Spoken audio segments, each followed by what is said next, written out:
भैया आता तुम्ही सांगितलंय की भाजपा आणि राष्ट्रवादीचे जे लोक आहेत ते आपल्या प्रचारासाठी येतील आणि वेगवेगळ्या ठिकाणाहून वेगवेगळ्या टीकाही होत आहेत. काँग्रेसच्या आणि वंचितच्या युती झाली आहे त्या संदर्भात काय सांगाल? काय टीका होतात? माझ्या कानावर तर काहीच नाही आलंय. युती जी होत आहे या युतीसाठी आता ज्या समोर माध्यमासमोर येत आहेत गोष्टी, त्या गोष्टी अशा आहेत की इतके दिवस काँग्रेसवरती टीका केली वंचितनी आणि आता काँग्रेससोबत युती होते. आमची भूमिका ही काँग्रेस पक्षाबद्दल नेहमीच क्लिअर होती. आम्ही 2024 2019 लोकसभा विधानसभेला पण युतीचा हात पुढे केला होता. तेव्हा जे माजी अध्यक्ष होते किंवा काँग्रेस ज्यांच्या हातामध्ये होती ते डायरेक्ट भाजपचे काम करत होते असं आमच्या सरळ सरळ निदर्शनात आलं होतं. नाव घेऊन बोलायचं झालं तर नाना पटोले हे डायरेक्ट भाजपचाच माणूस आहे, भाजपमधनच काँग्रेसमध्ये आलाय. त्याला प्रदेशाध्यक्ष त्यांना कसं बसवलं हे कोणालाच कळलं नव्हतं. आणि भाजपचा माणूस असल्यामुळे त्यांनी वंचित आणि काँग्रेसची युती कधी होऊच नाही दिली. आता एक काँग्रेसी माणूस हा काँग्रेसचा प्रदेशाध्यक्ष झाल्यामुळे ती युती सहजपणे होऊन गेली. ठीक आहे. आता तुम्ही सोलापूर दौऱ्यावरनं आलेला आहात, तिथं तुम्ही बोलताना आता भाषणात सांगितलं की तिकीट वाटपावरनं अनेक अनास्था पसरलेल्या आहेत कार्यकर्त्यांमध्ये आणि तिथे एकाचा खूनही झालेला.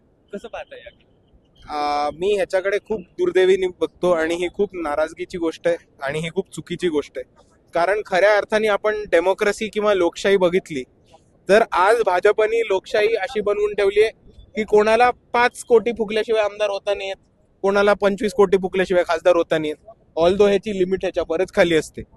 पण दुसऱ्या बाजूला ह्या गोष्टींमुळे महानगरपालिका, जिल्हा परिषद, नगरपंचायत, नगरपालिका या कार्यकर्त्यांना त्यांच्या हाताच्या हक्काच्या निवडणुका वाटतात किंवा त्यांच्या ऐपतीतल्या निवडणुका वाटतात.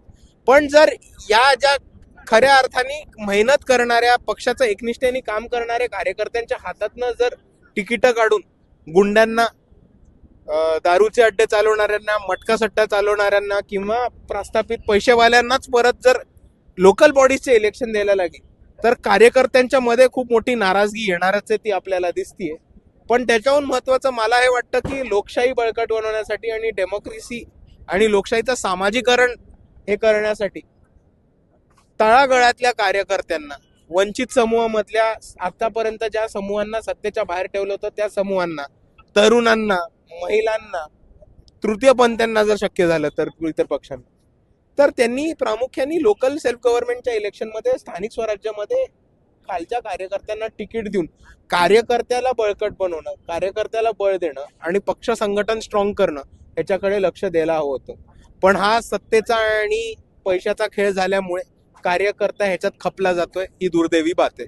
बरं, यासोबतच आता तुम्ही विविध महाराष्ट्रातील शहरांचा दौरा करताय 29 महापालिकांमध्ये, कसा प्रतिसाद मिळतोय एकूण? वंचित बहुजन आघाडीला करंटली खूप चांगला प्रतिसाद मिळतोय. युतीमुळे अजून चांगला प्रतिसाद मिळतोय असं पण आम्हाला दृश्य दिसतंय.